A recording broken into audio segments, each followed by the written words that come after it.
দিয়ে দেওয়া হয় তাহলে সবাই সেটা গ্রহণ করতে পারবেন। অনেকে আছে ওই ৪৫ দিন পরে দিলেও তারপরেও খায় না, বলে কি এখনো কালাউস আছে না, কালাউসের ভিতরে খাবো। অনেকে বলে ওইটা তো মরার খাওন, ওটা খাবো। বলে রাখবেন, যদি গোবিন্দের প্রসাদ দেয় আর সেই প্রসাদকে যেটা অমান্য করে, যদি সে ভক্ত হয়, ওটা ভক্ত না, ওটা আস্তা শয়তান। হ্যাঁ, ওই ৪৫ দিন পরে যদি ভোগ দিয়ে গোবিন্দের প্রসাদ দেয়, তা যদি বলে কালাউস খাবো না, হ্যাঁ, ও মায়ের নামে খাওয়াচ্ছে, শ্রাদ্ধের খাওন খাবো না, সে গোবিন্দের প্রসাদকে অমান্য করেছে। হ্যাঁ, আর প্রসাদ হলে তাকে সেটা নিতেই হবে। বলে শ্রাদ্ধ খায় না, কে বলেছে? ওই যে শ্রাদ্ধ, ওই যে বললাম শ্রদ্ধার সহিত যে দান, তাকে বলে শ্রাদ্ধ। হ্যাঁ, ওটা দান, ওই দানের জিনিস কি খাবে? ওটা খাওয়ার জিনিস না। হ্যাঁ, আমাদের সমাজে অগণিত কুসংস্কারে ভরা। এই যে বিভিন্ন জায়গায় কীর্তন হবে, ডাব যজ্ঞ হবে, হ্যাঁ, তখন যখন ওই প্রণামী চাইতে যাবেন কীর্তনের জন্য, হ্যাঁ, ভাগবত পাঠের জন্য কিছু চাইতে যাবেন, বলবে কি আমাদের ঔষধের ভিতরে দান করা যাবে। এখন আমরা এই কীর্তনে কিছু দিতে পারবো না, দান করতে পারবো না, পাঠে কিছু দিতে পারবো না, এখন দান করা। আমি একবার একজনকে ধরেছিলাম, আমি এক জায়গায় পাঠ করতে গিয়েছি, তো সেইখানে ওরকম খুব নাম করা কীর্তন, শরিয়াতপুরের ওইদিকে। তো বলছে কি, ওই কমিটির লোকেরা বলছে, দাদা আমাদের একটা কথা আছে। বলছি কি? কারো যদি ঔষধ থাকে তাহলে কি সেই সময় দান করা যায় না? কালো ঔষধ থাকলে দান করা যায় না? 1 বছরের ভিতরে কি কিছু দেওয়া যায় না? তো বলছি কেন যাবে না? এটা কি শাস্ত্রে নিষেধ আছে? আমি বলছি না তো। এবার বলছে আমাদের এইখানে অনেক ভক্তরা দিতে চায় না, আমাদের পাশের বাড়ি যারা আছে তারাই দিতে চায় না। আমি বলছি আমাকে নিয়ে চলো ওই বাসায়। ওই বাসাতে গেলাম, যাওয়ার পরে জিজ্ঞেস করলাম, তোমরা কেন এই কীর্তনে দিতে চাচ্ছ না বলো তো? নাম যজ্ঞ এত বড় সেবা, ভক্তের সেবায় লাগবে, তোমরা কেন দিতে চাচ্ছ না? উনি বলছে আমাদের ঠাকুর মশাই নিষেধ করেছে যে এই ঔষধের ভিতরে কাউকে দেয়া। ওই ভক্তদের কমিটির লোকদেরকে বললাম আমাকে এখনই ঠাকুর মশাইয়ের কাছে নিয়ে চলো। গেলাম সঙ্গে সঙ্গে ঠাকুর মশাইয়ের বাড়িতে। ঠাকুর মশাইকে জিজ্ঞেস করলাম, ঠাকুর মশাই এই যে এরা দেহত্যাগ করেছে, ঔষধ, এই ঔষধের ভিতরে কি কিছু দেয়া যায় না, কাউকে দান করা যায় না? প্রথম জিজ্ঞেস করলাম কালো ঔষধ থাকে কতদিন? তো বলছে যেই দিনকে উনি মারা গেছে ওই তিথি ধরে 1 বছর পর্যন্ত ওনার ঔষধ থাকবে। তাই বললাম বেশ, এই 1 বছরের ভিতরে কি কাউকে কিছু দেয়া যাবে না? ঠাকুর মশাই তো আবার উপরে চুটে পুটে উঠেছে, আপনি কিসের পাঠক? হ্যাঁ, কিচ্ছু জানেন না, এখন পর্যন্ত পাঠ করতে আসছেন। আমি চুপ করে বসে রয়েছি, কিচ্ছু বলছি না। বলছি এখন বলতো এটা জানেন না, কালাউস থাকলে তাইলে তারে কিছু দিতে নাই। তাই বলছি কোনো কিছু দান করতে নাই? ঠাকুর মশাই বলছে না, যতদিন কালাউসাস থাকবে ততক্ষণ পর্যন্ত কাউকে কোনো কিছু দান করবে। তো আমি জিজ্ঞেস করলাম আপনারা শ্রাদ্ধ করেছেন কত দিনে? ওরা বললো 30 দিনে। বলছি বেশ, 30 দিনে এই যে খাট দিয়েছেন, ভূমি দিয়েছেন, চাউল দিয়েছেন, ডাল দিয়েছেন, এত দান করেছেন, এই দানগুলো নেলোকে? ঠাকুর মশাই এই ঔষধের মধ্যে দান করা যাবে না। তো উনি যে এত কিছু দান করলো, এই দানগুলা নেছে কেটা? ঠাকুর মশাই আর কোনো কথা বলে? বউকে বলে, ঘরে বউ বলছে ওগো ওনার একটা আপেল কাটতে দাও। আমি বলছি জাগোবাড়ি কালো ঔষধ আমি খাই না তাগো বাসায়। ঠাকুর মশাই বলছে আমাদের তো কালো ঔষধ নেই। আমি বলছি গায়ে না থাকলেও আপনাদের মনের মধ্যে ভরা। হ্যাঁ শোনেন, ঔষধ ওতে ছোঁয়াছুঁই ধোয়াধুয়ি করলে কোনো সময় গোবিন্দকে পাওয়া যায়? গোবিন্দের জন্য করা যায়, গোবিন্দ সেবায় কোনো নিষেধ নাই, ভক্ত সেবায় কোনো নিষেধ নেই। যদি সেটা গোবিন্দ সেবার জন্য করেন, ভগবানের জন্য দেন, আপনার বাবা মার আত্মা আরো শান্তি লাভ করবে। হ্যাঁ, ওই সময় আরো বেশি বেশি বাবা মার আত্মার শান্তির জন্য ও নাম যজ্ঞ সুযোগ পেলে আরো দিতে হয়। শোনেন, সবাই বলে ওই শ্রাদ্ধে যদি প্রসাদ দেয়, একদল আছে বলে ওগুলোও খাইতে দেয়। আছে, যদি প্রসাদ দেয়া হয় তবে সেই প্রসাদ পেতে পারে।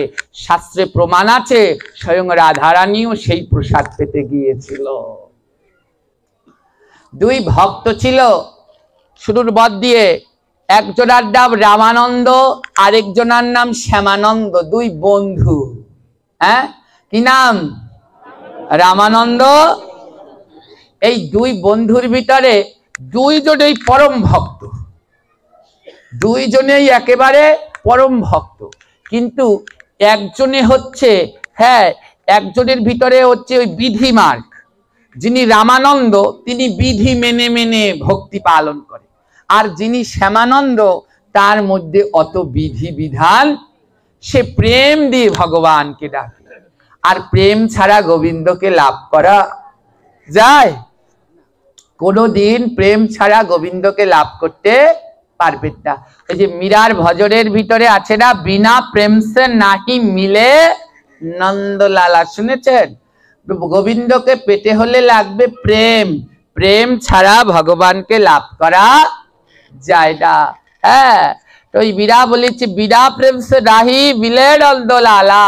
হ্যাঁ, তো ভজনটা কত সুন্দর। হ্যাঁ, আমরা একটু সেই ভজনটা করি, দেখুন কিভাবে গোবিন্দকে পাওয়া যায়। হ্যাঁ, মীরা তার ভজনের ভিতরে উল্লেখ করেছেন, নন্দলালা নন্দলালা নন্দলালা, সবাই নন্দলালা নন্দলালা নন্দলালা, बिना प्रेम से नाही मिले नंदलाला, बिना प्रेम से नाही, बिना प्रेम से नाही मिले नंदलाला, बिना प्रेम से नाही। है तुलसी पूजिले मिले से हरे, तुलसी पूजिले है मुई पूजे तुलसी धार, मुई पूजे हे पाथर पूजिले मिले ते हरे, पाथर पूजे मुई पूजे पाहार, मुई पूजे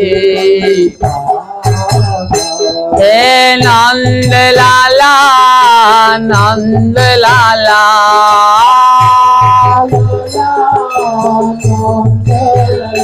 बिना प्रेम से नाही मिले नंदलाला, बिना प्रेम से हे फल मूल खेले से मिले से हरे, फल मूल हे बहादुर बानरो,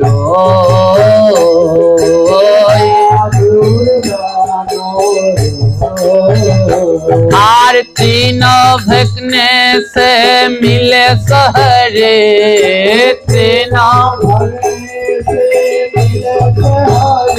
हे बहुत मेले आजा, बहुत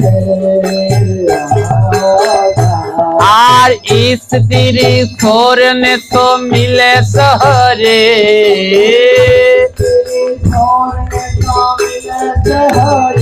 हे बहुत मेले खोजा,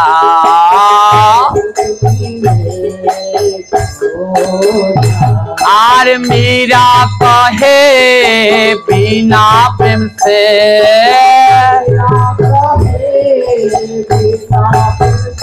आहा मीरा कहे बिना प्रेम से,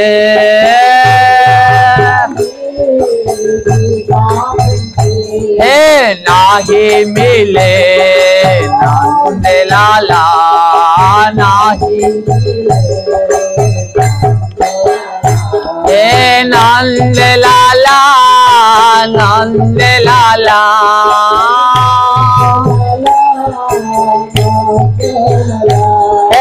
बिना प्रेम से नहीं मिले नंद लाला बिना प्रेम से नहीं मिले नंद लाला। मीरा बोलছে প্রেম ছাড়া কোনোদিন নন্দলালাকে পাওয়া যাবে। তুলসী পুজিলে মিলেছে হরি মুই পুজি তুলসী ঝাড়। বললে একটা তুলসী গাছ পেলে পূজা করলেই যদি কৃষ্ণকে পাওয়া যায়, মীরা বলছে আমি পৃথিবীর সমস্ত তুলসী গাছকে পূজা করব। বলছে শোনো, তুলসী গাছের জল ঢালবে আর মনে মনে ভাববে ফ্রিজ থেকে কোন মাংসের পোলডাটা মাছের পোলডাটা নামাবো। মনের ভিতরে প্রেম নাই, প্রেম ছাড়া ঢাললেও কাজ হবে। পাথর পুজিলে মিলেছে হরি মুই পুজি পাহাড়। বলে ওই নারায়ণ শিলা পাথরের ঠাকুর পুজলে যদি কৃষ্ণকে পাওয়া যায়, তাহলে ইন্ডিয়ায় সমস্ত পাথর দিয়ে পাহাড়। মীরা বলে সব পাথর পাহাড় গুলা পূজা করবো। বলে মনের ভিতরে যদি প্রেম না থাকে, ও পাথরের ঠাকুর পূজা করেও গোবিন্দকে পাবে।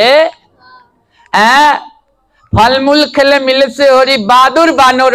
ওই কঠিন উপবাস পালন করছো ফলমূল খেয়ে, বলে ফলমূল খেলেই যদি গোবিন্দকে পাওয়া যায়, তাহলে সবার আগে পাবে বাদুর আর বান্দর, কারণ ওরা 12 মাস কি খায়?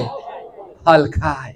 তুমি উপবাস করেছো কিন্তু এক মালাও জপ করো, সারাদিন বসে বসে টিভি দেখছো আর উপবাস করছো। বললে কোনো কাম হবে না প্রেম না থাকলে। হ্যাঁ, তৃণভগ্নেশ মিলেছে হরি বহুত মেলে অজা। মানে কি? তৃণ নিরামিষ, হ্যাঁ, শাক পাতা খেলে। বলে শাক পাতা খেলে যদি ভগবানকে পাওয়া যায়, তাহলে পাবে অজা মানে রাম ছাগল, কারণ ছাগলরা 12 মাস ঘাস পাতা খায়। বলে শোনো, নিরামিষ খেলেই গোবিন্দকে পাবে না যদি তুমি গোবিন্দের প্রসাদ না পাও। গোবিন্দের প্রসাদ না পেলে তুমি গোবিন্দকে পেতে পারবে না। আর নিরামিষ শাক পাতা তো ছাগলেও খায়, কিন্তু গোবিন্দকে দিয়ে যদি প্রসাদ পাও প্রেমে, তাহলে সেই প্রেমে গোবিন্দকে পাবে। স্ত্রী শরণে তো মিলেছে হরি বহুত মেলে খোঁজা। বলে স্ত্রীকে ছেড়ে চলে যাচ্ছ বনে বনে, এই স্ত্রীকে ছেড়ে গেলেই যদি কৃষ্ণকে পাওয়া যায়, তাহলে জেনে দেখবে ওই ছেলেগুলোর ভিতরে অনেক ছেলেরা আছে খোঁজা ছেলে। হ্যাঁ, পরের লাইনে মীরা বলছে, মীরা কহে বিনা প্রেম সে নাহি মিলে নন্দে। আমার গোবিন্দকে পেতে লাগবে প্রেম। শ্যামানন্দের মনের ভিতরে ছিল কৃষ্ণ প্রেম, আর রামানন্দের মনের ভিতরে ছিল বিধি। দুজনেই ভক্ত, একজনে পুঙ্খানুপুঙ্খ নিয়ম কাটায় কাটায় কাটায় কাটায় মেনে মেনে চলতো, আরেকজনে প্রেম ভালোবাসা দিয়ে চলতো। প্রেম ভালোবাসা দিয়ে চলতো। তো এই রকমের প্রেমের দরকার। প্রেম যদি না থাকে, ভক্তি পথে কাউকে টেনে আনতে পারবে। আমি কিছুদিন আগে একটা পাঠে গিয়েছিলাম, ওইখানে প্রতি বছর পাঠ করি। আগের বছর ওই বাড়ির একটা জামাই, তার সাথে পরিচয় হয়েছিল। আগের বছর দেখছি তার মনের ভিতরে ভক্তির কোনো শেষ নাই। এই বছর যখন পাঠ করতে গেছি, ওনার স্ত্রী, ওই ঘরের দিদি এত ডাকছে যে আসো দাদাকে একটু প্রণাম করো প্রণাম করো, উনি কিছুতেই আসছে না। তো পরবর্তী সময় বড়ে বড়ে ভাবলাম, আগের বারে ওনার এত ভক্তি দেখলাম, কি করে উনি এখন আসতেই চাচ্ছে না, এর কারণ? আমি গেলাম, দাদা আপনার কি হয়েছে? তখন উনি বলছে, দাদা আমাদের এই কিছু কিছু নিয়ম কানুন আমাদের ভালো লাগে না। বলছি কেন, কি হয়েছে?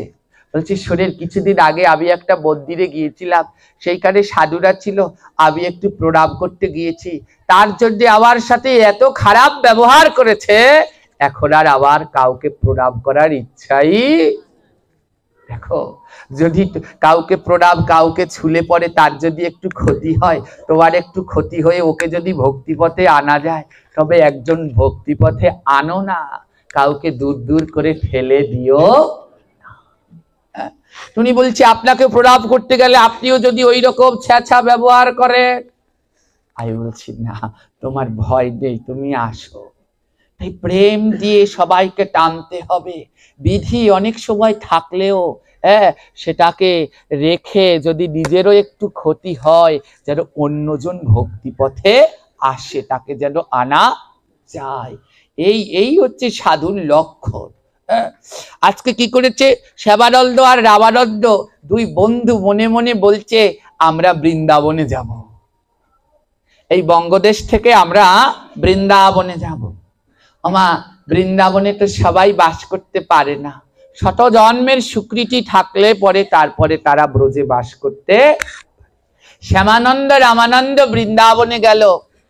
বৃন্দাবনে গিয়ে তারা এক গুরু মহারাজের চরণে আশ্রয় গ্রহণ করলো, এক সৎ গুরুর চরণ আশ্রয় গ্রহণ করলো। সৎ গুরু যে গুরুর চরণ আশ্রয় করেছে সেই গুরু ছিল একেবারে সাক্ষাৎ সৎগুরু। রাধা রানী প্রতিদিন সেই গুরুদেব রাধা কৃষ্ণকে দেখতে পেতেন। এমন গুরুর চরণে রামানন্দ আর শ্যামানন্দ আশ্রয় গ্রহণ করেছে যে সৎগুরু প্রতিদিন রাধা কৃষ্ণের দর্শন পেতে, এবং রাধা গোবিন্দের সাথে সৎগুরু প্রতিদিন কথা বলতেন। রামানন্দ আর শ্যামানন্দ দুইজনে বৃন্দাবনে গিয়ে ওই সৎগুরুর চরণ আশ্রয় করেছে। এবার সৎগুরুর কাছে বলছে, গুরুদেব আমরা দুজনে বৃন্দাবনে থাকতে চাই। গুরুদেব বলছে, শোনো বাবা, বৃন্দাবনে থাকা এত সহজ, তোমাদের পরীক্ষা দিতে হবে। যদি তোমরা পরীক্ষায় উত্তীর্ণ হতে পারো তাহলেই তোমরা বৃন্দাবনে আমার আশ্রমে থাকতে। আবার নরোত্তম ঠাকুর থাকতে গিয়েছিল না লোকনাথ গোস্বামীর আশ্রমে, একদিন একটু ভিক্ষা দিয়ে দিয়েছিল, ঠাকুর মহাশয়কে বের করে দিয়েছে, যাও বাংলাদেশে ফিরে যাও। আবার বাংলাতে ফিরে। সদ্গুরু বলছে তার দুই শিষ্যকে, তোমরাও থাকতে পারবে কিন্তু পরীক্ষা দিতে হবে। যদি পরীক্ষায় উত্তীর্ণ হতে পারো তাহলে তোমরা দুজনেই থাকতে। বলে কি পরীক্ষা? বলে শোনো, আবার এই আশ্রমের একটা নিয়ম আছে। কি নিয়ম? আমরা প্রতিদিন যা ভিক্ষা করব, সেই ভিক্ষা যা প্রতিদিন ভিক্ষা করে যা পাবো জমা করতে পারবে না। সেই ভিক্ষা করে যা পাবে সে দিয়ে গোবিন্দকে ভোগ দেবে। গোবিন্দকে ভোগ দিয়ে তারপরে সেই প্রসাদ গ্রহণ করতে পারবে না। আগে কোনো এক বৃন্দাবনের বাবাজি ভক্ত বৈষ্ণব সেবা করবে, তারপরে যদি কিছু থাকে তাহলে তোমরা সেই প্রসাদ সেবা করবে। আপাতত তোমরা এই নিয়ম পালন করো। মনে রাখবে, যদি বৈষ্ণব চরণে অপরাধ হয়ে যায়, বৃন্দাবনে এসেছো আর বৈষ্ণবের চরণে যদি অপরাধ করে ফেলো, তাহলে কিন্তু আর তোমাদের ব্রজে বাস হবে। যাও, তোমাদের আজকে থেকেই পরীক্ষা শুরু। তোমাদের প্রধান উদ্দেশ্য হচ্ছে বৈষ্ণবের সেবা। নিষ্ঠার সহিত বৈষ্ণবের সেবা দিবে, কোনো বৈষ্ণব যেন মনে কষ্ট না পায়। সদ্গুরু কি করেছে? ওই মন্দিরের ভিতরে রাধা গোবিন্দ বিগ্রহ। তো সদ্গুরু গোবিন্দকে বলছে, গোবিন্দ আমার এই দুই শিষ্য শ্যামানন্দ রামানন্দ, হে প্রভু, এদের পরীক্ষার ভার আমি তোমার উপরে ছেড়ে দিলাম। এদের পরীক্ষা আমি নেব, এদের পরীক্ষার ভার তোমার উপরে ছেড়ে দিলাম গোবিন্দ। তুমি এদেরকে পরীক্ষা নিয়ে থেকে পরীক্ষা করে দেখো এরা বৃন্দাবনে থাকার যোগ্য কি। এই গোবিন্দের কাছে পরীক্ষার ভার ছেড়ে দিয়ে সদ্গুরু তার দুই শিষ্যকে ডেকে বলছে, শোনো শ্যামানন্দ রামানন্দ, আজকে আমি দূরে একটা জায়গায় যাব, আমার আসতে আসতে সন্ধ্যা হবে। আসতে আসতে কোন সময় হয়ে যাবে?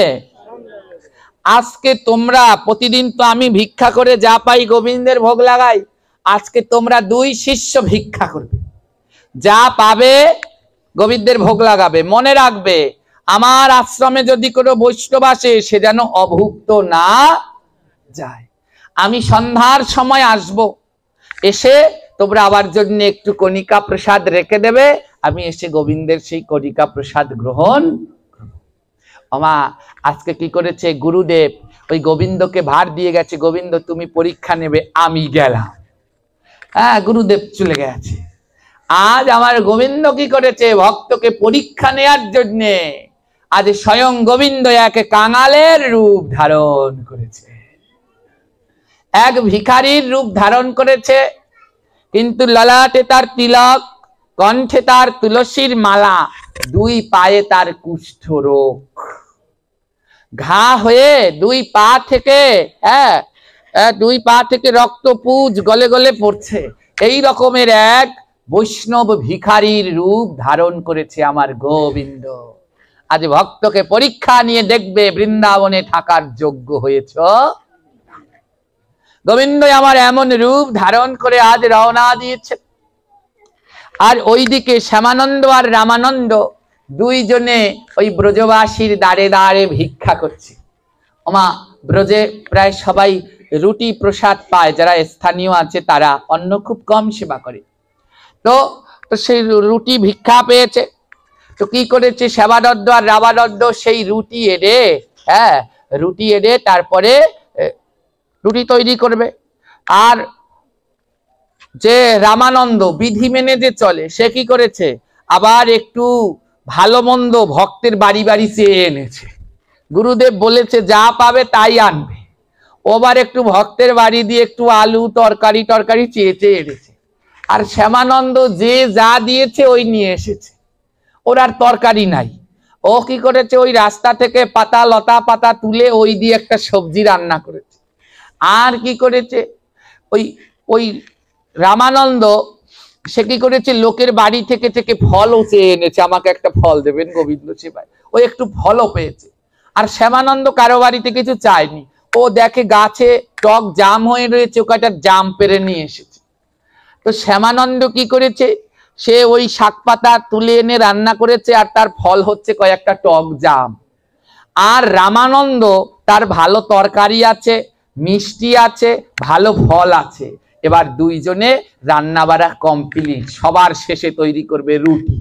আমার তরকারিটা আগে রান্না করে নেয়, রুটি শেষে করে গরম গরম যেন সেবা করতে। তো এবার দুইজনে রুটি করবে। তো দুইজনে দুই চুলাতে রুটি করতে বসেছে। রুটি হয়েছে কয়টা, 5টা। 5টা করে রুটি হয়েছে, দুইজনারই 5টা 5টা। তো রামানন্দ 5টা রুটি, শ্যামানন্দেরও 5টা রুটি। ওমা, যখন রুটি ভাজছে ঠিক সেই মুহূর্তে আমার গোবিন্দ ওই কাঙাল ভিখারির রূপ ধারণ করে ওই দরজায় এসে দাঁড়িয়েছে। গোবিন্দ আমার ডাকছে, কি গো, কেউ কি গৃহে আছো? আছো, একটু বের হও না, আমাকে একটু জল দাও না। গোবিন্দ আমার ডাকছে। ওমা, যেই গোবিন্দ ডাকছে, ওই ডাক সবার আগে কানে গেছে রামানন্দের। যে বিধি নিয়ম মেনে চলে, ওর কানে গেছে। রামানন্দ দৌড়ে এসেছে, দৌড়ে এসে ওই মুখটা দেখেছে, তিলক মালা পরা। রামানন্দ ভাবছে, বাবা বৈষ্ণব তো। এবার ওই গোবিন্দ রূপে বৈষ্ণব বলছে, কুষ্ঠ রোগে আক্রান্ত, সে বলছে কি, আমাকে একটু জল দেবে, জল। রামানন্দ তাকিয়ে দেখে ওই বৈষ্ণবের গায়ে নোংরা পোশাক, পায়ে কুষ্ঠ বেধি, রক্তপুঁজ গলে গলে পড়ছে, আর পিছনে এক গাদা মাছি ভ্যান ভ্যান ভ্যান ভ্যান করছে। রামানন্দ বলছে, ছে ছে ছে ছে ছে, এটাকে যদি এখন আমি আবার জল দিতে যাই, তাহলে আবার আমায় স্নান করে আসতে হবে। আমি এখন গোবিন্দের ভোগেরটা রান্না করছি, রান্না করে এখন আমি ভোগ লাগাবো। যদি ওকে জল দেই, ওকে ছোঁয়া লাগবে, আর ওর ছোঁয়া লাগলে পরেই আবার আবার স্নান করতে হবে। রামানন্দ কি করলো, বৈষ্ণব দ্বারে এসেছে, কিন্তু বৈষ্ণবের সেবা দিল। রামানন্দ এড়িয়ে চলে গেল। গোবিন্দ বেশে বৈষ্ণব রূপে গোবিন্দ আমার ডাকছে, কি গো, কেউ আছো? এবার ডাক গিয়ে পৌঁছেছে শ্যামানন্দের কানে। শ্যামানন্দের কানে যখন ডাক গিয়ে পৌঁছেছে, শ্যামানন্দের তখন 4টা রুটি ভাজা হয়ে গেছে। রুটি হয়েছে কয়টা? 5টা। ভাজা হয়ে গেছে কয়টা? একটা রুটি মা তাওয়ার উপরে দিয়েছে। ঠিক সেই সময়ে গোবিন্দের ডাক এসেছে, কেউ কি আছো? যেই শুনেছে কেউ কি আছো, শ্যামানন্দ ছুটতে ছুটতে চলে গেছে বাইরা। তার রুটি তাওয়ার উপরে, রুটি যে পুড়ে যাবে ওই দিকে আর তার খেয়াল। শ্যামানন্দ ছুটতে ছুটতে বাইরে গিয়েছে, গিয়ে দেখে একজন দাঁড়িয়ে আছে, তার ললাটে তিলক, গলায় তুলসীর মালা, শ্যামানন্দের দুই নয়ন থেকে জল ঝরছে। আহারে আমার কত ভাগ্য, আজ আবার গৃহে আশ্রমে বৈষ্ণব এসেছে। অনেক ভাগ্যের ফলে বৈষ্ণব আসিয়া মেলে, পররে ভাই সবাই বৈষ্ণবের চরণ তলে। শ্যামানন্দ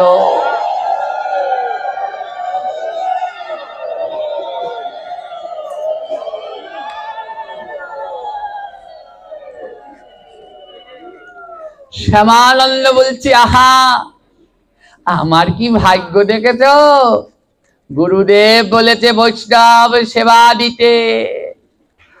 আজ আবার ঘরে না চাইতেই বৈষ্ণব এসে গেছে। আরে আগে প্রণামটা করে রে। ওবা শ্যামানন্দ প্রণাম করতে গেছে। বৈষ্ণব রূপে গোবিন্দের পা থেকে রক্ত পুজ গলে গলে পড়ছে। গোবিন্দ পরীক্ষা করে দেখছে ভক্তির মনে কেমন ভক্তি। গোবিন্দ বলছে, শ্যামানন্দ তুমি আমায় স্পর্শ করো না, তুমি কিন্তু অপবিত্র হয়ে যাবে, তুমি কিন্তু স্পর্শ করো না। বলছে, ও প্রভু, ও বৈষ্ণব ঠাকুর, তুমি এ কি বলছো? তুমি কি জানো না দর্শনে পবিত্র করে এই তোমার গুণ? ও বৈষ্ণব ঠাকুর, তুমি যে আবার বললে তোমাকে ছুলে অপবিত্র হয়ে যাব, তুমি বলে হয় জানো না বৈষ্ণব দর্শন করলেই হৃদয় পবিত্র হয়ে যায়।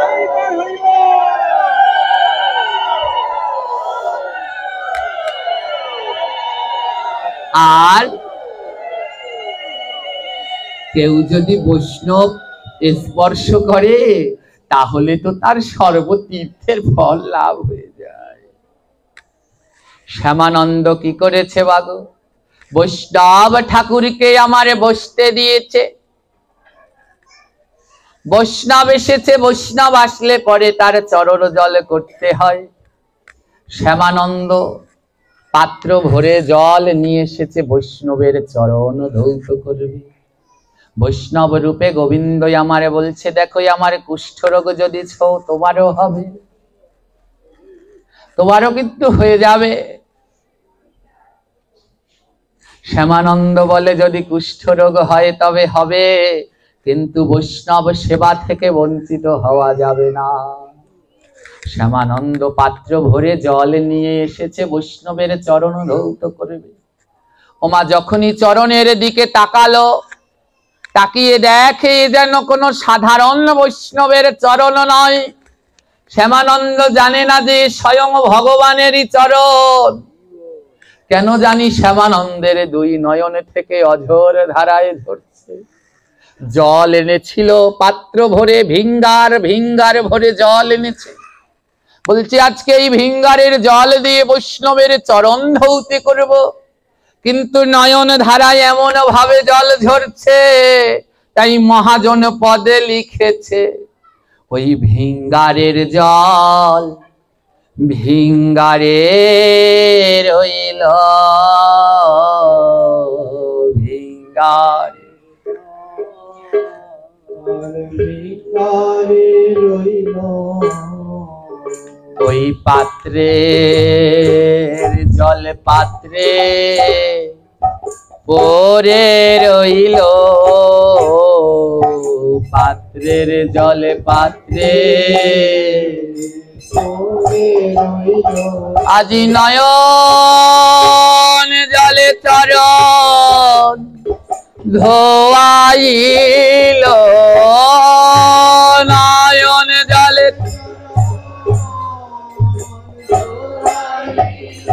ওই পাত্রের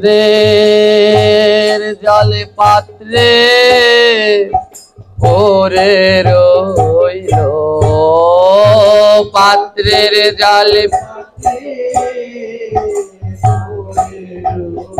বলে আমার এমন ভাগ্য আর কবে হবে, এমন ভাই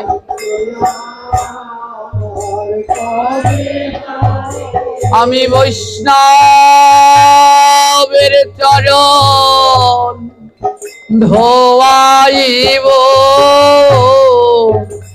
এমন ভাগ্য কবে হবে বৈষ্ণব চরণ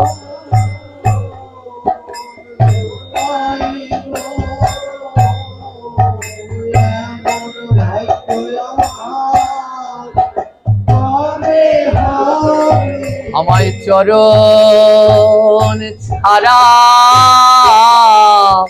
কইর না গো চরণ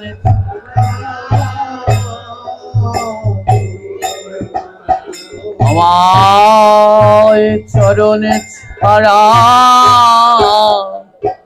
কইর না গো চরণ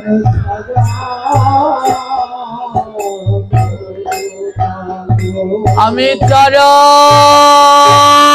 বড় ভালোবাসি চরণ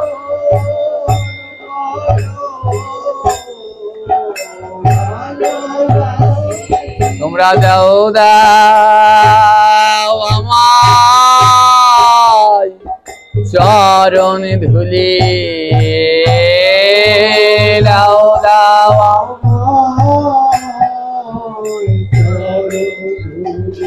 আমি চরণ বড় ভালোবাসি চরণ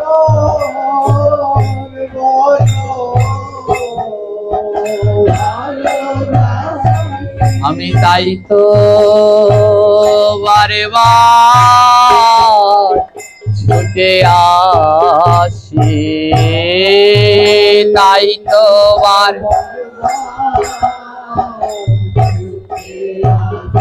আমি এই ভক্তের সঙ্গ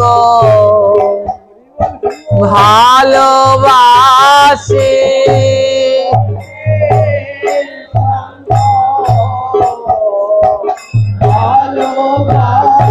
আমি তাই তো বারে বার ছুটে আসি তাই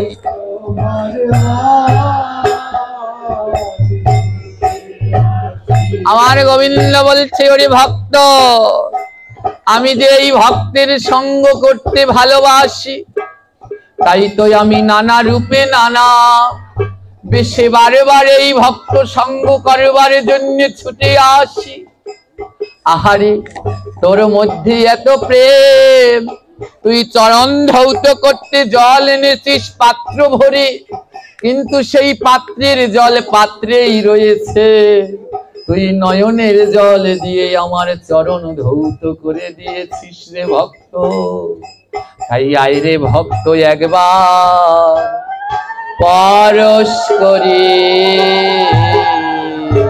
আয় রে ভক্ত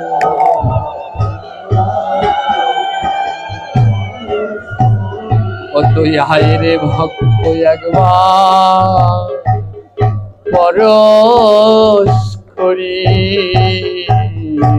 আয় রে ভক্ত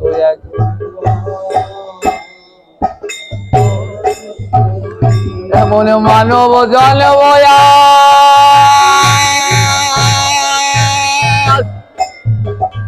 কবে হবে আয় রে ভক্ত একবার ভরস করি এমন মানব জনবয়া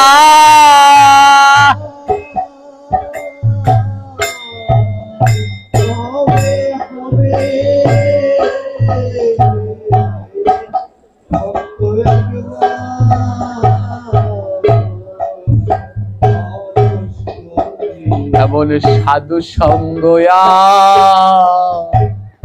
কবে পাবো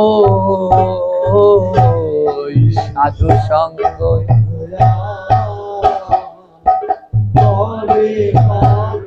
ওরে গোনা দিলি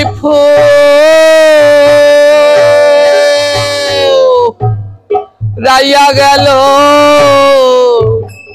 এমন সঙ্গ কবে পাব আমারে গোনা দিন হরিবাল হরিবাল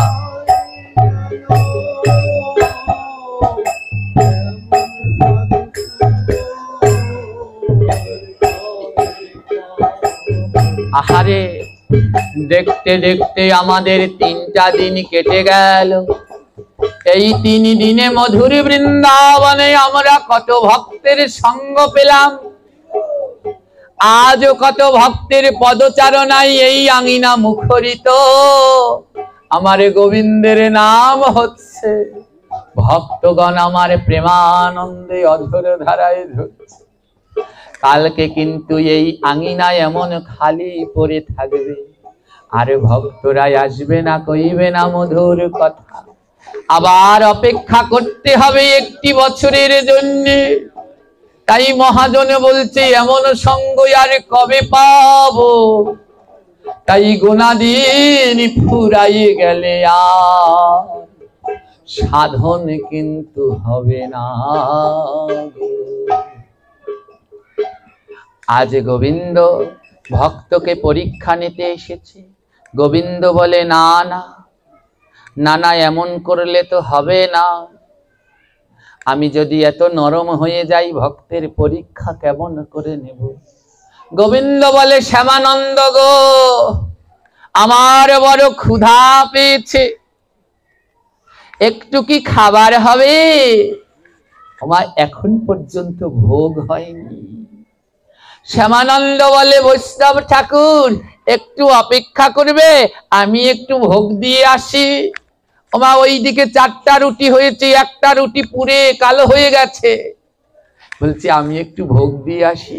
গোবিন্দ পরীক্ষা করে দেখছে, দেখি ওর কাছে কে বড় ভক্ত না ভগবান। ওমা কালকে একটা শ্লোক পাঠ করেছিলাম না, ভক্ত খুশি হলে ভগবান খুশি। শ্যামানন্দ বলছে একটু অপেক্ষা করো, আমি ভোগ দিয়ে আসি। গোবিন্দ বলে না না, আমার সময় নেই, তুমি যদি এখনই দিতে পারো আমি সেবা করব, নইলে চলে যাব। শ্যামানন্দ মনে মনে ভাবে বৈষ্ণব এসেছে আর আসবে। যদি বৈষ্ণব ভুক্ত চলে যায় তাহলে মানব জন্ম বিফল হবে। সচী মাতাকে গৌর বলেছিল গৌর। মহাপ্রভু তার মা সচী মাতাকে বলেছিল মাগো, ভক্ত বৈমুখ হলে পরে ধর্ম যাবে মা রসাতলে। শ্যামানন্দ মনে মনে ভাবে 4খানার 5খানা তো রুটি, 1খানা আগে ভক্তের সেবায় দেই, তারপরে না হয় গোবিন্দকে দেব। শ্যামানন্দ তাড়াতাড়ি করে 1খানা রুটি আর ওই শাক টক জাম এনে গোবিন্দকে ভোগ দিয়েছে।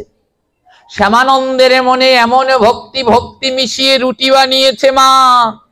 ওই ভক্তি মিশানো রুটি যখন গোবিন্দ এক গ্রাস গ্রহণ করছে, গোবিন্দের হৃদয়ে আর আনন্দ ধরে না।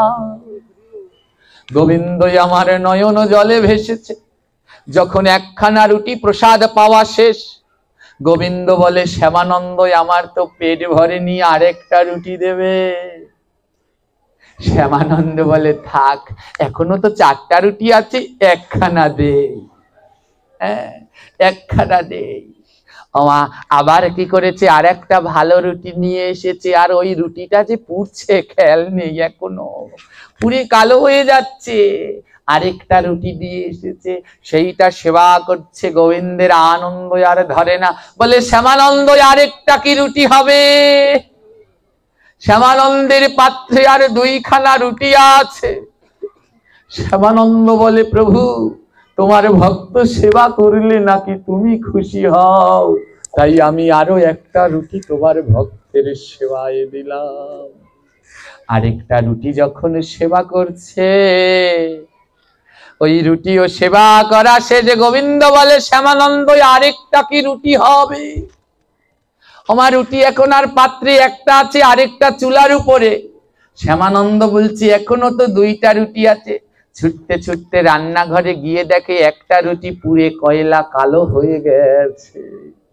শ্যামানন্দ তাড়াতাড়ি পোড়া রুটিটাকে উঠিয়ে এক পাশে রেখেছে, ওই 4 নম্বরের রুটিটা নিয়ে আবার দিয়েছে, আবার গোবিন্দকে দিয়েছে। গোবিন্দ আমার সেই রুটিও সেবা করছে, সেবা করে প্রাণ ভরে আশীর্বাদ করছে, শ্যামানন্দ রে আমি তোকে আশীর্বাদ করি তোর যেন ব্রজে বাস হয়।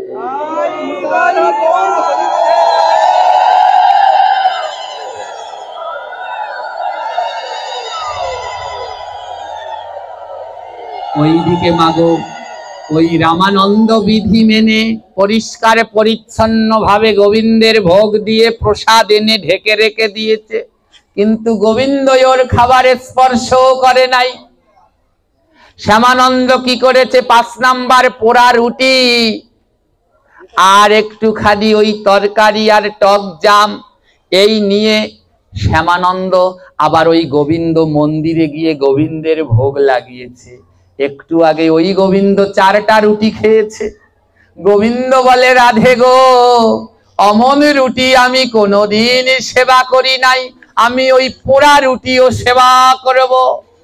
ওমা যেই গোবিন্দ ভোগ লাগিয়েছে, রামানন্দ যেই শ্যামানন্দ যেই ভোগ লাগিয়েছে, ভোগ লাগিয়ে যেই চোখ বন্ধ করে চোখ খুলেছে, দেখে সাক্ষাৎ বিগ্রহ আজ গোবিন্দ রূপ ধারণ করে সেই ভক্তের পোড়া রুটি সেবা করছে।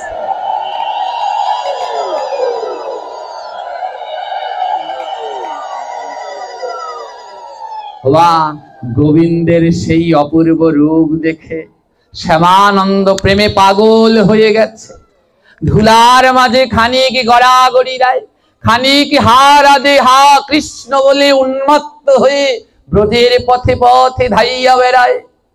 ওইদিকে সন্ধ্যা হয়ে গেছে, সদ্গুরুদেব আশ্রমে ফিরে এসেছে। সবাই বলে জানো সদ্গুরু তোমার একটা শিষ্য পাগল হয়ে গেছে, সারাদিন বৃন্দাবনের ধুলায় গড়াগড়ি দিচ্ছে। ওমা কেউ তো জানে না কেন সে ধুলায় গড়াগড়ি দিচ্ছে। যখনই সদ্গুরু বাসায় গিয়েছে, আশ্রমে গিয়েছে, রামানন্দ তাড়াতাড়ি করে প্রসাদ এনে দিয়েছে। সদ্গুরু ওমা যারা ভক্ত প্রসাদ দেখলেই বুঝতে পারে এটা প্রসাদ না প্রসাদ না। সদ্গুরু তাকিয়ে দেখে এ তো প্রসাদ না, এ তো আমার গোবিন্দ সেবা করে নাই। সদ্গুরু ছুটতে ছুটতে গেছে মন্দিরে আর গোবিন্দের কাছে ক্ষমা চাইছে, গোবিন্দ আমি এমন 2টা অযোগ্যের কাছে তোমার সেবা দিয়ে গেলাম, একটাই তো তোমার ভোগী লাগাতে পারেনি, আরেকটাই নাকি পাগল হয়ে রাস্তায় রাস্তায় ঘুরছে। গোবিন্দ আমার ডেকে ডেকে বলছে ওরে সদ্গুরু, তোর একটা শিষ্য না পারলেও আরেক শিষ্য আজ আমায় এমন সেবা দিয়েছে, এমন সেবায় আমি জীবনেও করি নাই। এত স্বাদ আমি কোনোদিন পাইনি প্রসাদে। সদ্গুরু বলে প্রভু আমার জন্য কি প্রসাদে রেখেছো? গোবিন্দ বলে হ্যাঁ রেখেছি। ওমা সেই পোড়া একটু রুটি গোবিন্দ আমার গুরুর হাতে দিয়েছে। গুরু যখন সেই প্রসাদ গ্রহণ করেছে, সেই প্রসাদের গুণে গুরু আমার নামে প্রেমে উন্মাত্ত হয়ে গেছে।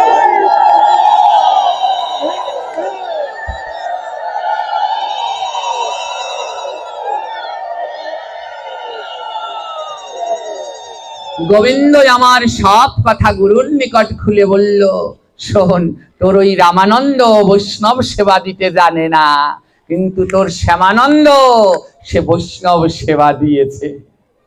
গুরু গিয়ে বলছে শ্যামানন্দ তুই আজ থেকে ব্রজে থাকবি, আর রামানন্দ তুই আবার বঙ্গদেশে ফিরে যাবি। যা আগে বঙ্গদেশে গিয়ে বৈষ্ণব সেবা শিখে তারপরে বৃন্দাবনে বাস করতে আসবি। ওমা এই আলোচনা অনেক বড়, আমাদের আর বেশি সময় নেই। তো রামানন্দ তখন বঙ্গদেশে ফিরে এসে শুরু করলেন বৈষ্ণব সেবা। এখন আর সে অত বিধি মানে না, এখন তার বৈষ্ণব সেবাই প্রাণ। বৈষ্ণব সেবা করতে করতে একদিন তার বাড়িতে একটা পাগল এসেছে, রাস্তার পাগল। হ্যাঁ, রাস্তার পাগল এসে খাওয়ার চাচ্ছে। রামানন্দ বলে, ও এটা কোথায় গোবিন্দ তোমার চালাকি, বৃন্দাবনে এইরকম একদিন এসেছিলে, আমি দেইনি, খেয়েছি ধরা, কিন্তু আজকে আর তোমায় ছাড়বো।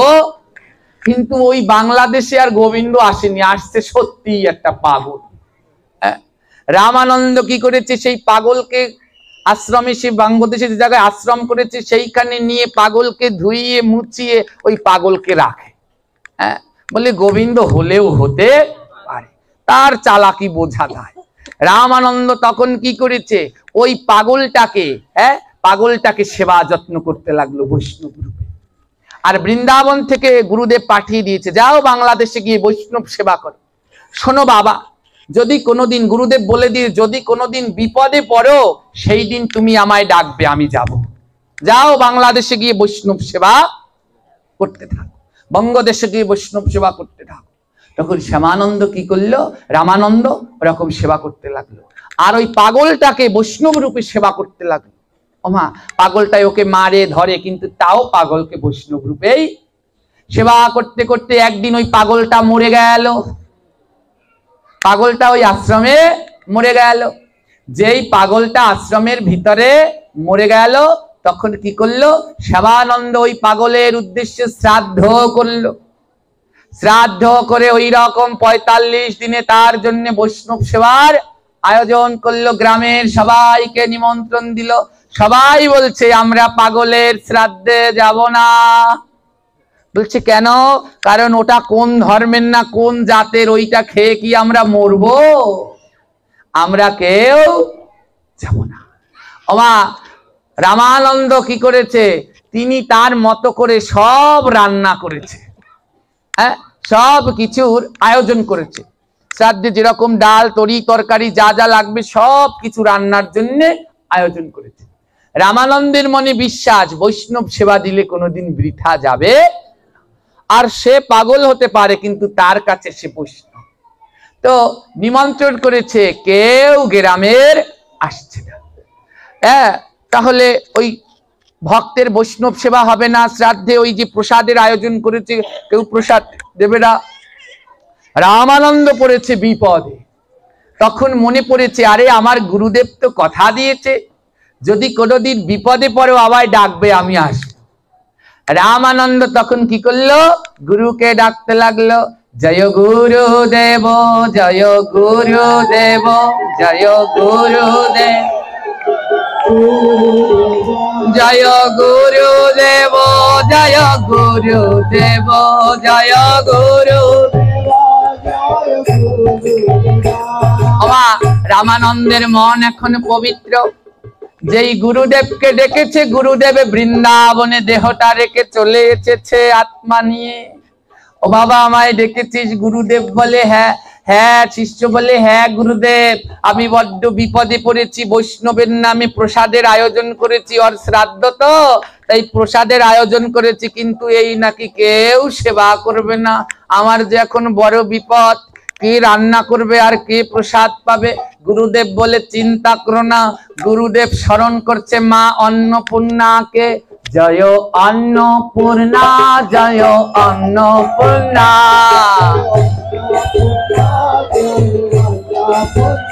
জয় কৃষ্ণ ভক্তি প্রদায়িনী অন্নপূর্ণা।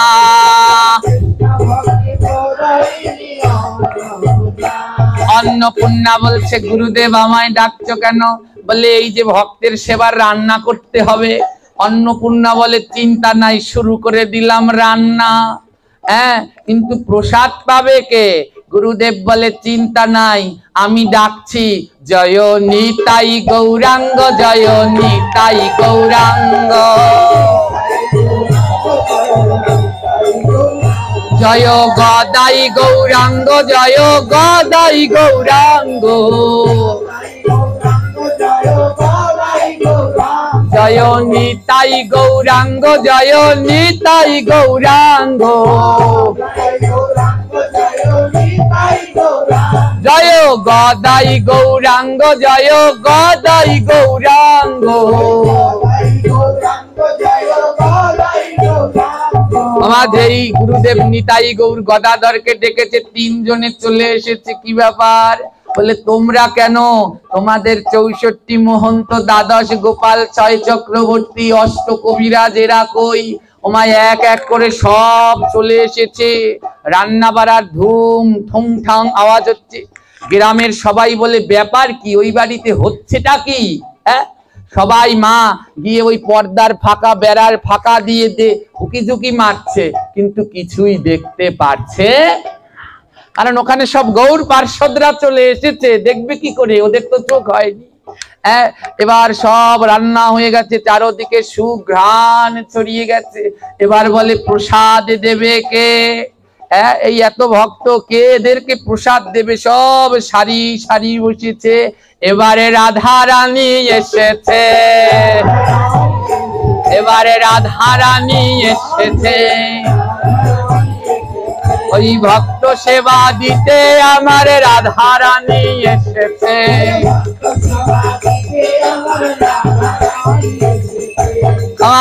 এবারে রাধা রানী চলে এসেছে। যেই রাধা রানী এসেছে না, ওই যেখানে ওই শ্রাদ্ধের প্রসাদের আয়োজন করা হয়েছে সব জায়গা আলোয় আলোয় আলোকিত হয়ে গেছে। রাধা রানীর সহিত তার ললিতাদি অষ্টসখী মঞ্জরি সবাই এসেছে। এবারে সবাই জয় দিয়েছে, আমার রাধা রানী এসেছে, জয়ধ্বনি দিয়াছে। আমার রাধা রানী এসেছে, জয়ধ্বনি দিয়াছে। সবাই সারি সারি বসেছে, এবার প্রসাদও পেয়েছে। আবার হরি হরি বলেছে, আবার প্রেমানন্দে নাচিছে। তারা এমন মধুর প্রসাদ পেয়ে প্রেমানন্দে নাচিছে। তারা দুই বাহু তুলিয়া সবে প্রেমানন্দে নাচিছে। আজি ভক্ত সেবা হয়েছে, তারা প্রেমানন্দে নাচিছে। ভক্ত সেবা হয়েছে।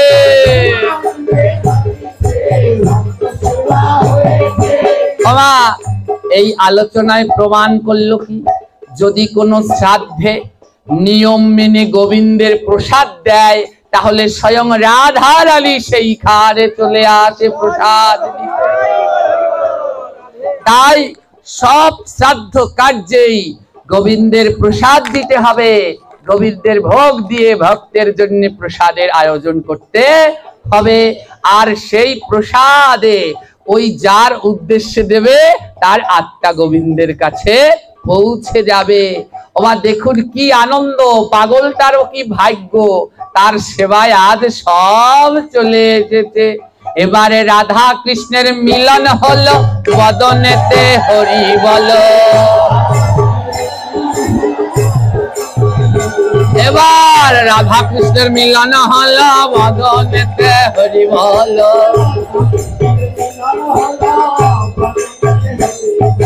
হরি বলো হরি বলো। এবার আপন গৃহে ফিরে চলো, হরি বলো হরি বলো।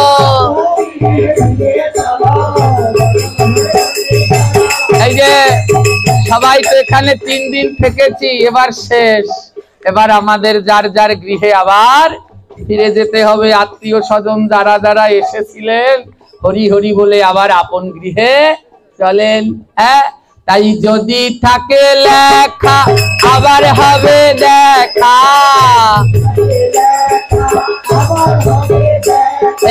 যদি থাকে লেখা আবার হবে দেখা।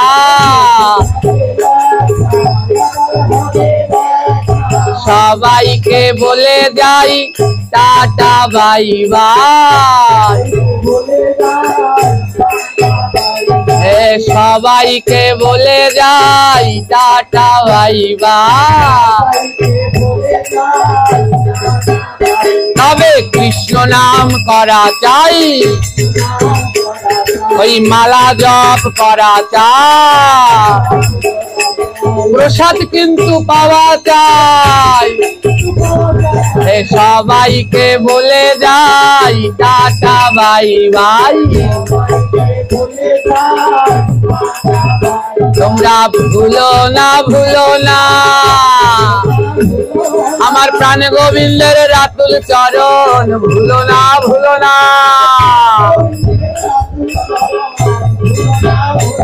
বলি আর করো না ছলো না আমার প্রাণ গোবিন্দের রাতুল চরণ, তোমরা যেন ভুলো না। এবার প্রেমানন্দে ধ্বনি করো, দুই বাহু তুলিয়া সবাই প্রেমানন্দে ধ্বনি করো। জয় রাধে জয় রাধে জয় রাধে জয় রাধে জয়